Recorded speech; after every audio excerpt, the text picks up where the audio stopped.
afternoon, ladies and gentlemen, and welcome to the webinar titled Transitioning to the New Dental Nurse Apprenticeship Standard. We thank you for joining us. Before I introduce our speakers, I'd like to explain a few things about our webinar platform to allow you to get the most out of the experience. All viewers will be in listen-only mode. However, to engage with the webinar, please use the on-screen panels. Using the tabs of this panel, you can adjust your audio settings, choose to see the webcam of our presenters if available. You can also use the question tab to engage with us. We expect that our webinar will be extremely popular, but our team will do our best to answer your questions and queries. During our webinar, we'll be running a number of polls. To record your response, please click on the screen on the on-screen voting buttons when asked to do so. After the webinar, we will be providing a recording of the webinar, a copy of the slides, and a fact sheet to address any unanswered questions. Now I'd like to hand over to our presenters, Geraldine Donworth and Bill Twigg. Thank you very much and welcome to the webinar.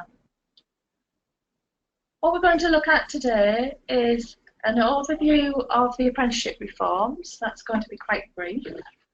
We're going to look at the dental nurse standard in some detail.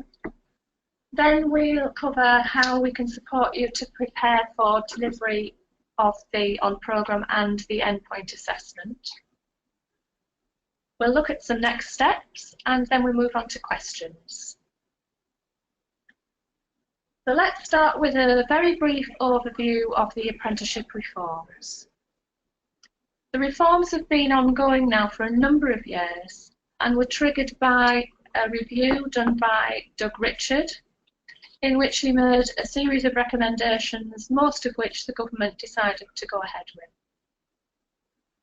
The outcomes of that review and the government response were fourfold: to give employers control in the design of apprenticeships, to increase the flexibility of delivery, to simplify the funding system, and also to increase the effectiveness of training. If you'd like to hear more about the reforms, there's a link on this slide which will take you to a video delivered by my colleague, which will give you a much more detailed overview. Okay, so we have our first poll question, which you should see come up on your screen now. So the question is, to what extent does your organisation understand the changes to apprenticeship funding and the delivery arrangements? So your answers are low level to little understanding, medium levels, high levels, or you need help.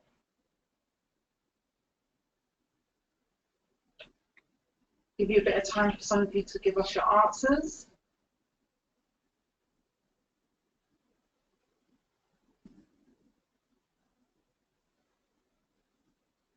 Okay, so it looks like it's split between medium to high levels of understanding. That's good. That indicates to us that you've got a good level of engagement with the apprenticeship reforms.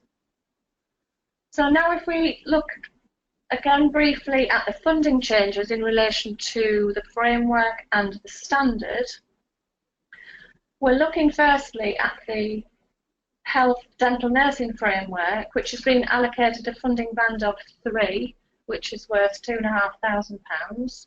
This is post-May, obviously, with an incentive for an employer to take on a 16 to 18-year-old of £1,000. Also, the same kind of incentive for a provider to take on a 16 to 18-year-old of £1,000. And there is a 20% uplift of £500 for a provider taking on a 16 to 18-year-old, which means that the maximum amount of funding that a provider could access for this framework is £4,000. When you compare that to what the funding band is for the standards, there's a huge difference actually. So a dental nurse level 3 standard, the funding band is band 9, which is worth £9,000 as a maximum. There's still an incentive therefore taking on a 16 to 18-year-old from an employer stroke provider perspective, and so the overarching funding is £10,000. what you need to remember about this is that the funding which will be allocated to endpoint assessment must come out of this amount. I've also included here the Dental Practice Manager Level 4 standard, which is exactly the same funding band. I haven't referenced in any employer incentives there for 16 to 18-year-olds. It's highly unlikely that anyone of that age would be in that situation managing a dental practice.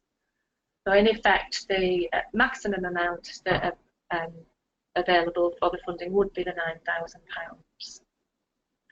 I'm not going to talk a great deal about Dental Practice Manager actually, but I will cover it in a little bit more detail later on.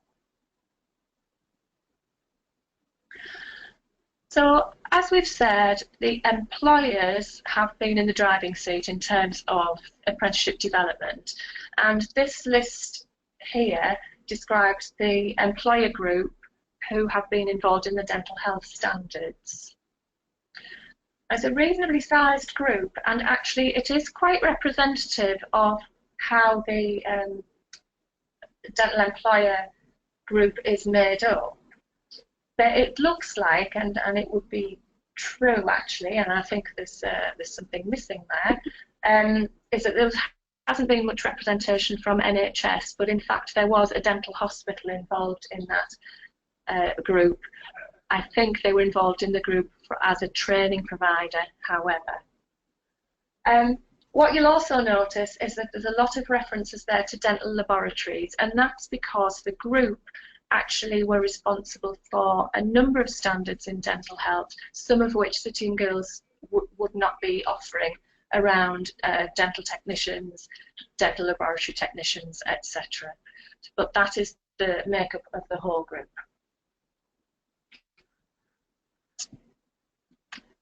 In relation to the standards that I'd like to cover today, we'll mostly be talking about the Dental Nurse Level 3 standard. As I said, I'll mention a little bit more about the Dental Practice Manager standard at Level 4. And I just want to make you aware of another Level 4 standard which is in development, which is called Oral Health Practitioner. That actually has just been, the standard has just been consulted on, so it is absolutely on its way. In relation to the Dental Nurse standard at Level 3, City and Guilds have an on-programme qualification which would be a mandatory part of the apprenticeship standard, and that is our current qualification. In terms of Dental Practice Manager at Level 4, ILM, a part of the City and Guilds group, has a generic leadership and management certificate, which is also a mandatory element of the Dental Practice Manager standard. In relation to Dental Practice Manager, neither ILM or City and Guilds are currently on the register of apprenticeship assessment organisations to offer endpoint assessment. City and Guilds is on the register, however, to offer the endpoint assessment for the Dental Nurse standard. And now we're going to have another poll. Okay, so we've got another poll question, which should be on your screens now. So the question is, which of the following apprenticeship standards will you be offering? So you can answer Dental Nurse, Dental Practice Manager, or both.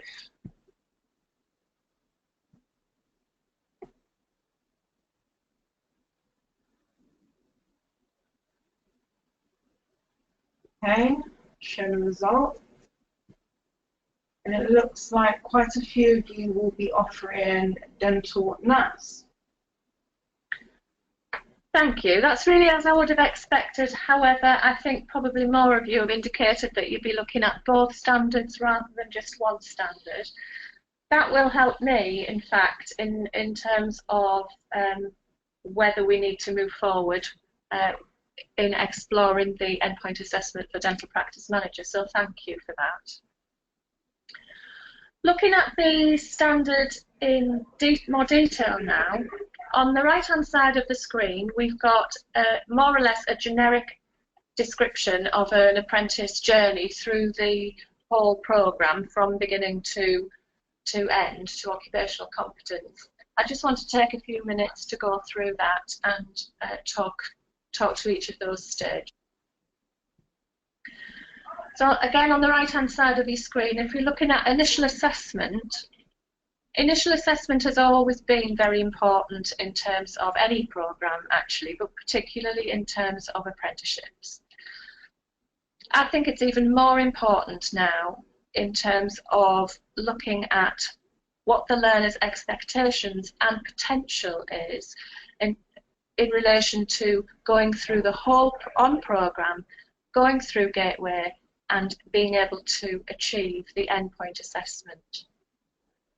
It really wouldn't be fair, would it, for a learner to approach an apprenticeship standard and not have an awareness of the endpoint assessment.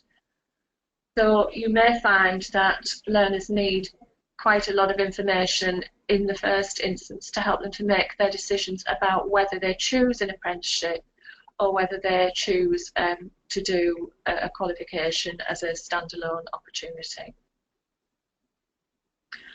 So once the initial assessment is done, the on-programme phase begins.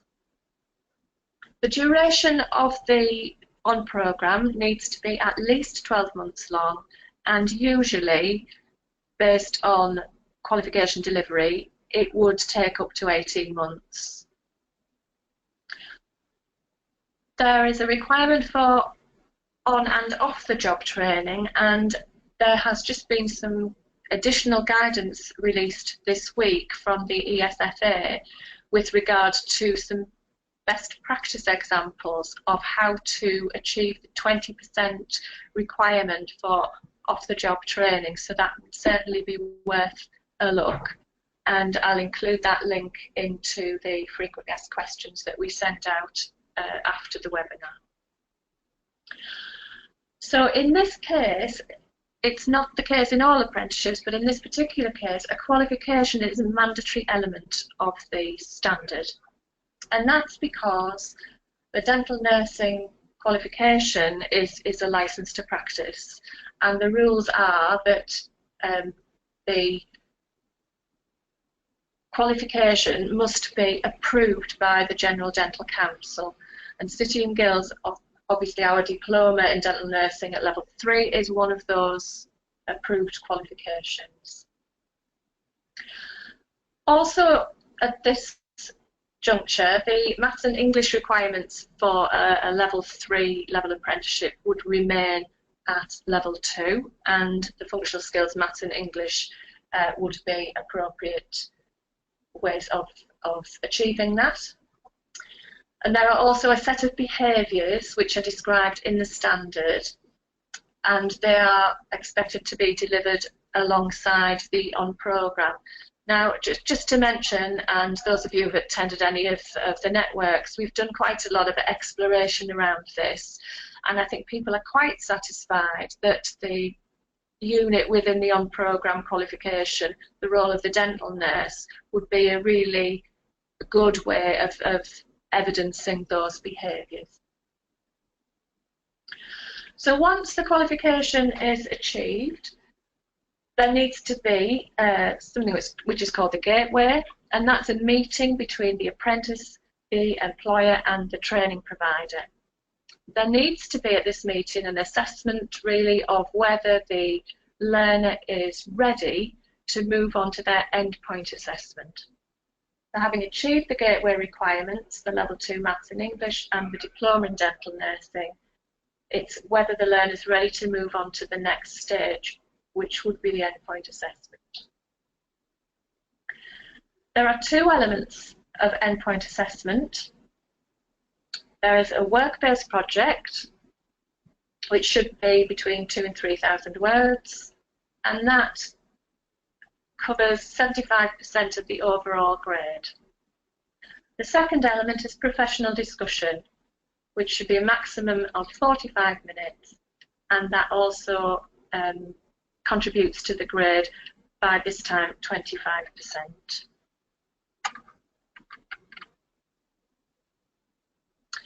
I just want to talk a little bit more about the work-based project at this time.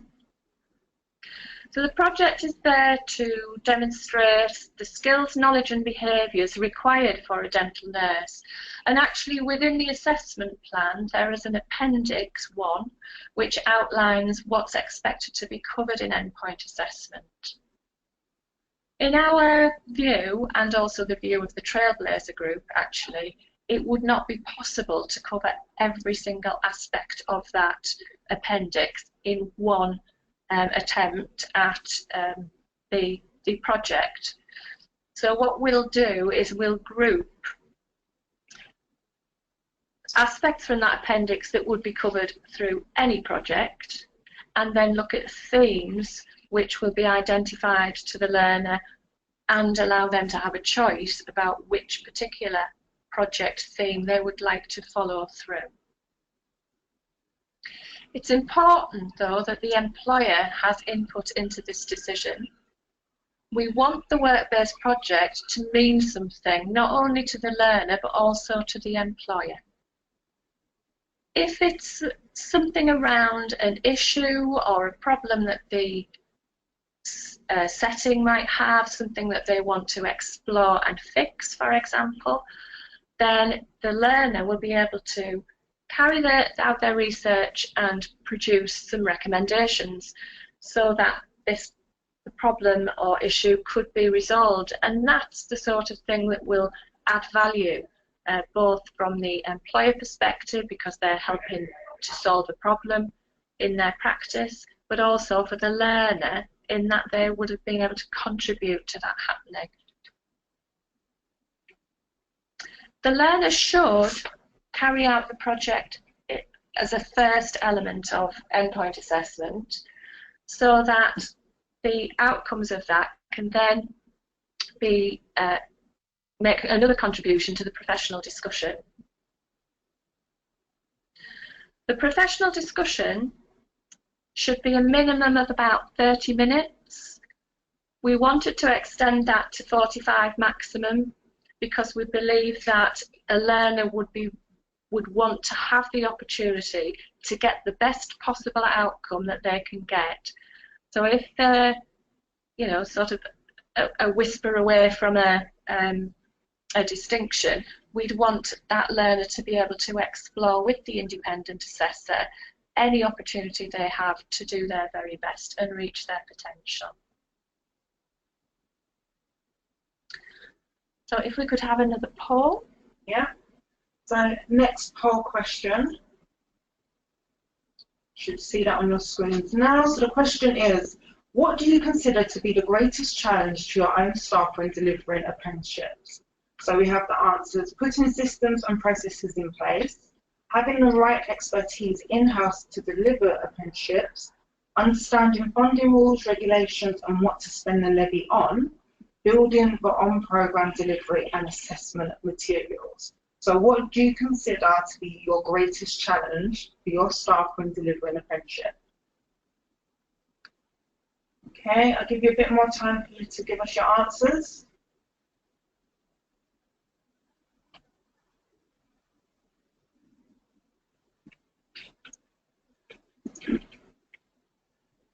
And it looks like it's split between putting systems and processes in place and building the on-programme delivery and assessment materials. That's really interesting, and perhaps I could reassure you that the on-programme element of the apprenticeship, which is the qualification in the main, which is the same qualification as you'd be delivering now, the Diploma in Dental Nursing Level 3, maps really well to the apprenticeship standard. Because both the standard and the qualification are based on the GDC learning outcomes, there's a really close match there. So I think you can take some comfort from that. When you be delivering your qualification content, you will be delivering the on-programme element of the apprenticeship standard.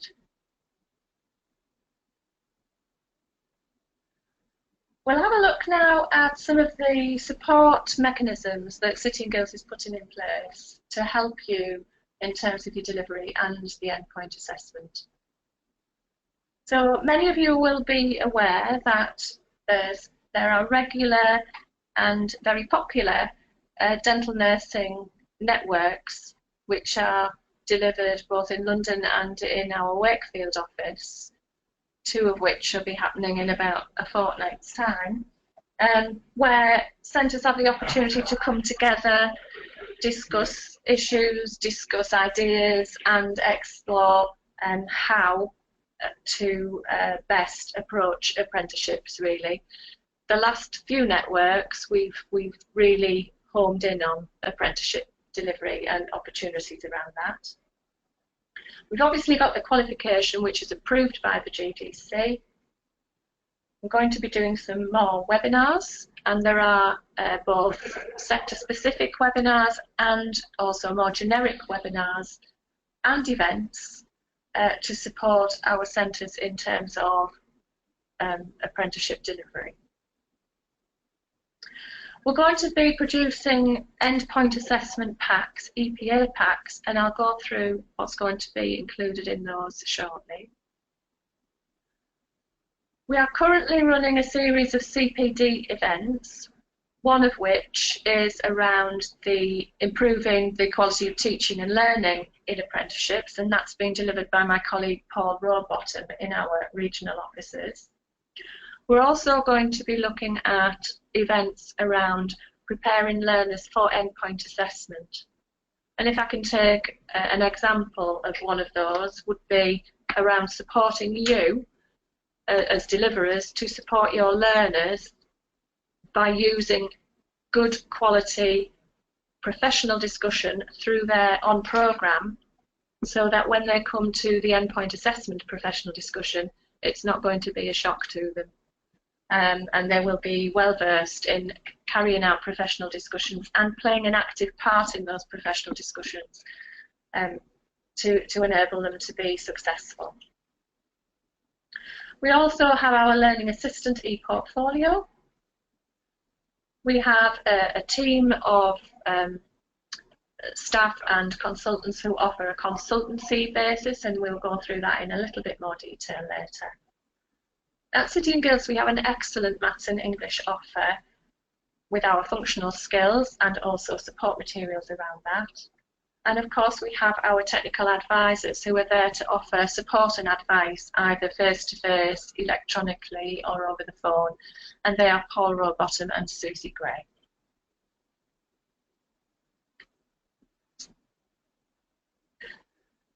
So let's just have a look at the endpoint assessment packs then. So the first one is for customers.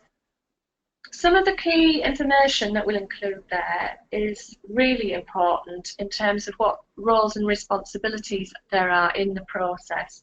And it's really clear that we need to mark the line over which a training provider cannot go, an employer must not go, in terms of contribution to preparation for endpoint assessment. We'll include guidance on how to evidence the gateway, and then instructions and guidance on how to book the endpoint assessment through City and Guilds. There'll also be guidance on how to support apprentices to access and choose the theme around their work-based project, and also guidance on what learners can expect from professional discussion. The other thing that's really important around the professional discussion is that we need to be helping you to set the environment out appropriately. So that there would obviously need to be a private room allocated for that professional discussion to take place. We'll also be producing an endpoint assessment pack for our independent endpoint assessors. In this document, there will be included marking criteria and grading criteria. I don't think I've mentioned actually that the grades are pass and distinction. That's probably on a later slide. Guidance will be there on feeding back about the apprentices' work-based project and how they've done and how that contributes to their overall grade. we'll be giving instructions and guidance on how to conduct the professional discussion and how to record both the professional discussion key points and the overall judgment. Then it's important for the apprentice to know what happens next, and we'll also be giving our independent assessors information on what they need to explain to learners as part of the next step. So if we could just have a look at the timeline of when things are going to happen. You may be aware, hope you are aware, that the current SASE framework will be switched off at the end of September. So the frameworks will no longer receive any funding from that point. In October, the Walled Garden, our registration facility, booking facility, will open for endpoint assessment registration. And that will include registration on a package, which I'll explain more about in a moment. The endpoint assessment packs will be available, and we'll password protect those and put them on our website. And the endpoint assessment booking reservation window will open. In December, and I've had a lot of queries about this, my intention is to extend our current level 3 diploma in dental nursing so that this qualification will remain consistent within the apprenticeship standard. In January, there'll be a deadline which will have to be met in order to facilitate a first EPA visit to happen, a professional discussion to happen in April.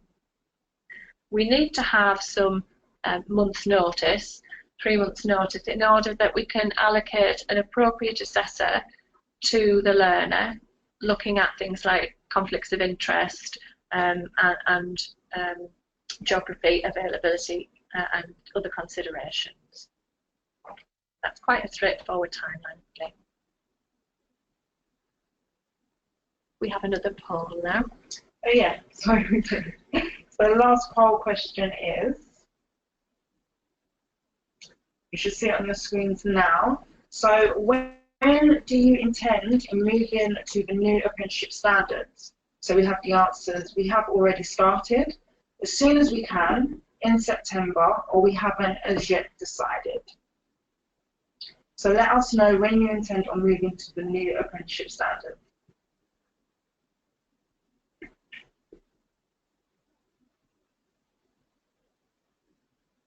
Okay, so it looks like just under half of you will be doing that in September. And some of you are already in the process, which is great.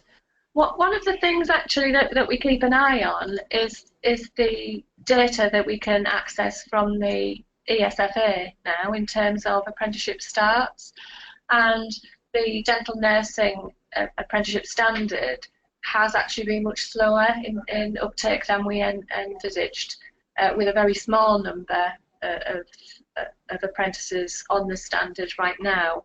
But we're expecting that obviously to grow, and from what you've said, we'd expect that to grow quite significantly in September. So thank you for that. If we can just have a look at the pricing around our offer for dental nurse. Obviously, we have an existing registration cost for our qualification, and that will remain the same. We then have 2 other pricing points, one for endpoint assessment only, and one for a package which would include the qualification and endpoint assessment. So looking at the endpoint assessment only, the fee for that would be £600, with a £50 registration fee, followed by a £550 reservation fee when you are ready to make that booking. In terms of the on-programme and endpoint assessment, that comes to £720, with a £170 registration fee, and that includes the registration fee for the qualification, and then a £550 reservation fee when you're ready to make that booking. We also need to think about what would happen if a learner was needing to reset any element of their endpoint assessment. Now, the Trailblazer group are clear that the learners should be given opportunities to reset the element which they have been unsuccessful in. So separately, they wouldn't be expected to complete the whole thing again if they've been unsuccessful in one element.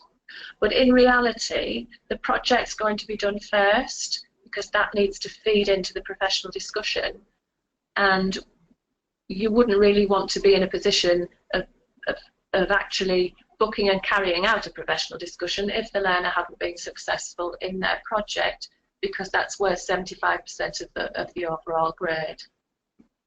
So there are two separate elements of resits here, one for the project, which would be £200, and one for the professional discussion, which would be £400.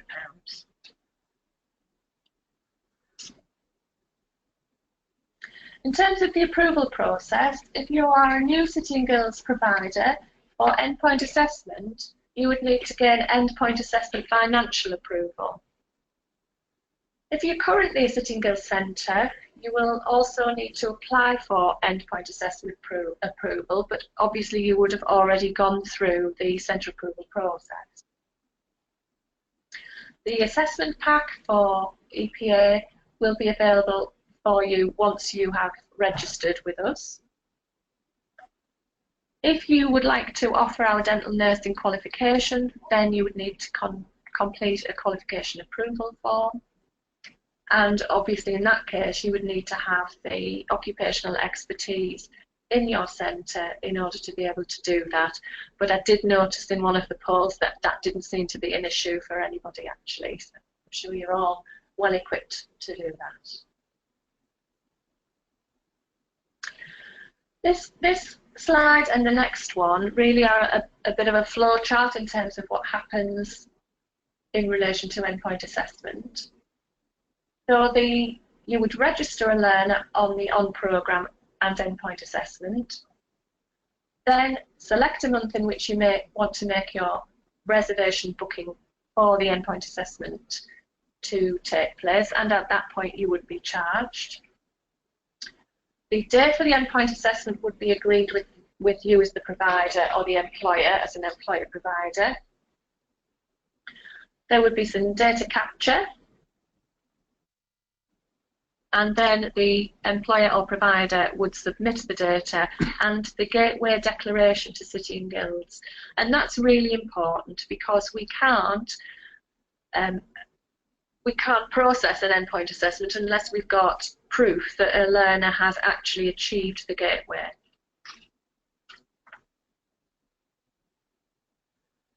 So the endpoint assessment would take place, the grades would be agreed, and then a provider or employer would receive a City and Guilds EPA certificate. There then need to be data exchange between the EPA organisation and the ESFA, who would then in turn issue the apprenticeship completion certificate.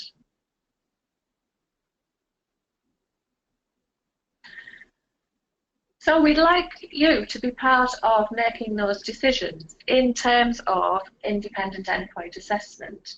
And we are actively recruiting and have had a number of applications from people who are wanting to be endpoint assessors for dental nursing. I've tried to summarise here some of the requirements for that role, and I don't think that there'll be any surprises there for you. It sort of reflects the assessment strategy for the qualification, in fact. There is on the web page indicated by the link on this slide an actual person specification for independent endpoint assessors for dental nursing, and you may wish to have a look at that and to make an application if you so wish.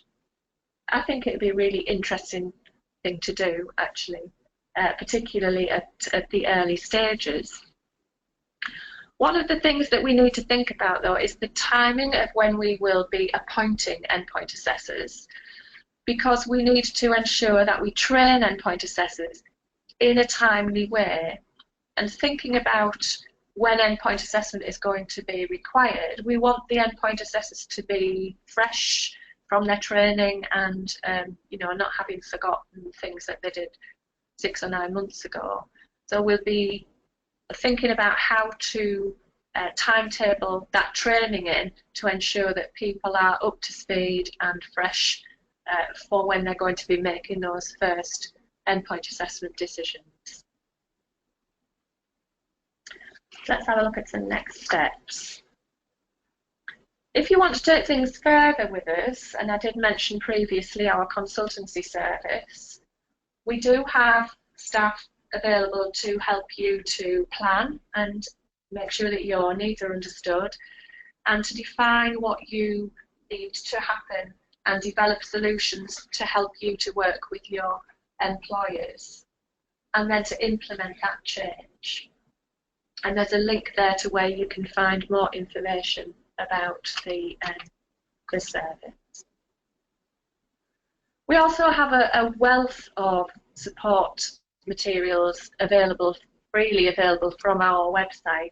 And there are a number of links there where you can get more generic guidance on apprenticeships and funding rules, etc., which we link to the government.gov websites so that it's always absolutely up to date for you. I'd like to thank you for listening into the webinar and just draw your attention to some other email addresses which you might find helpful, and also to remind you that if you haven't already, if you would like to register for our email updates and tick dental nursing and tick apprenticeships, then we can keep you absolutely up to date with what's happening. And now we're happy to take some questions. Okay, so now we've got time for some questions. So if you have any questions you'd like to ask Geraldine and Bill, if you could please type in your questions in the question panel and we'll get them answered. Any questions that we don't get to answer today, we will be sending out an email with a recording of the webinar, the slides and the questions and answers. So first question we have here is, will Smart Screen be available for level 3 at any point?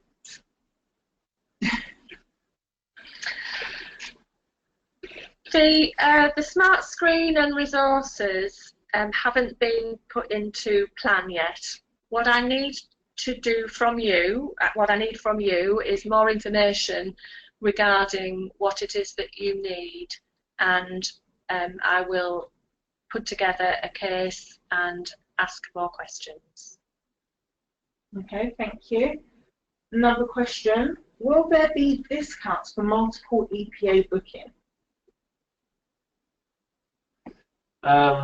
Fundamentally, as far as we are currently positioning this, is that there is a cost, a published cost that will be able to that will be the price for the endpoint assessment.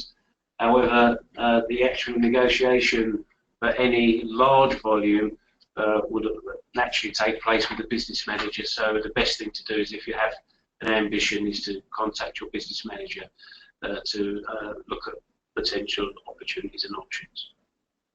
The other thing I could add to that is that if you take advantage of using the EPA and on-programme package, there is actually an incentive, a financial incentive to do that. If you added up the endpoint assessment cost and the registration cost for the qualification, you'd find that there's already an inbuilt discount. There is there, yeah. There's already an inbuilt discount available. Okay, thank you. Next question, how many professional discussions can be carried out in one day? There isn't a simple answer to that, actually, because I'll have to say it depends. So it depends where the learners are, it depends if the learners are all coming to the same place, or if they're in different places, it depends how far apart they are. For one assessor to do more than several in a day in the same place. Part of what we'll be doing back at City and Guilds is to look at the logistics of all of this. So we'll have bookings from various parts of the country, and we'll have a number of assessors, and part of our 3-month planning period is to ensure that we do things in the most cost-effective way, and also for the benefit of the learners and employers. I'm afraid there's no easy answer to that. But if we were to say, if we had, you know, a number of learners in the same place on the same day, we could book appointments into that venue, and as we said, you know, the maximum time would be 45 minutes. Obviously, then we would anticipate we'd probably do no more than 5 or 6 in a day at the most. Probably on average, we'll probably be looking at if we can have a critical mass of 4. Yeah, I would say, because the independent assessor has obviously got to complete their records so that they are auditable and that their judgments can be standardised. Okay, thank you. Another question here, I'm not too sure what these qualifications mean, but it says, do learners still need to complete the ERR/PLTS qualification? No, everybody loves that qualification in dental nursing. That actually is it's not part of the standard. So if you continue to deliver the framework till till you can at the end of September, if you're still registering on the framework, any learners who are on that framework will need to continue with the ERR qualification. If you choose to register learners on the standard, that qualification is not required. Basically what's happened in the new standards, they've looked at occupational behaviours, and what you'll be looking at is developing people's behaviours that are related to the occupation, so dental nursing in this particular instance. So, and we've done a lot of work in mapping in the behaviours and tracking behaviour development, etc., in our products that we'll be providing. Yeah, and as I said earlier, the behaviours really will be evidenced by that, it's 302, the role of the dental nurse. So I'm quite confident that you'll be able to achieve those with no problem. Okay, another question. It says here, my centre have been looking at EPA centres, and I've been advised that some are offering multiple choice question papers done online. Can dental nursing EPA be done this way? No, is the simple answer to that, because the employer group made the decision to have 2 aspects of endpoint assessment, one of which is a project, for all of the reasons that I explained before about adding value to the employer's premises setting and professional discussion, and they are the only 2 methods that will be used in this standard. There are other standards, obviously, which have multiple choice questions, and some of them are related to sort of health, but dental nursing is not one of them. So you've always got to refer to the assessment plan to find out what is there specifically for the occupation that you're looking at. Okay. Next question. What is the value of the standard in comparison to the current level 3 certificate? We've had a lot of conversations around this at the networks, actually. One of the things that the current qualification doesn't do is allow learners who go over and above meeting the standard to shine, if you like. Now this gives the learners an opportunity to come out with a distinction for their apprenticeship, which I think a lot of learners would really appreciate, being recognised for going over and above what is required of them. So that's one aspect. The other obvious aspect really is that this will allow the apprenticeship standard to be funded, and that also will have impact from an employer's perspective, particularly those who are either levy pay or for those who are looking to have co-funding through the new arrangements. Okay, I'll ask one more question. Again, if any of you have further questions that you want to ask, please just type them in and we'll send out an email with the question and answers. So last question. I read that students have to be registered with GDC before endpoint assessment can take place. Is this right, as this can take a long time? Again, I've had this question a lot. So no, it's not the case. What the standard actually says is that at the gateway, the learner must have completed their GDC approved qualification. So that's different to having to register with the GDC. Once the learners achieve the qualification, they can make their application to the GDC, and whilst they're waiting for that to come back, because it does sometimes take a number of weeks, they can be progressing onto their endpoint assessment. Again, some of the discussions that we've had around endpoint assessment and GDC registration and continuing professional development, which is actually part of the ethos of their registration with GDC, is that the carrying on from their initial completion of their qualification supports the learner to develop an ethos around continuing professional development, which they will need to carry on into their dental nursing career. So, short answer is no, you don't have to apply first.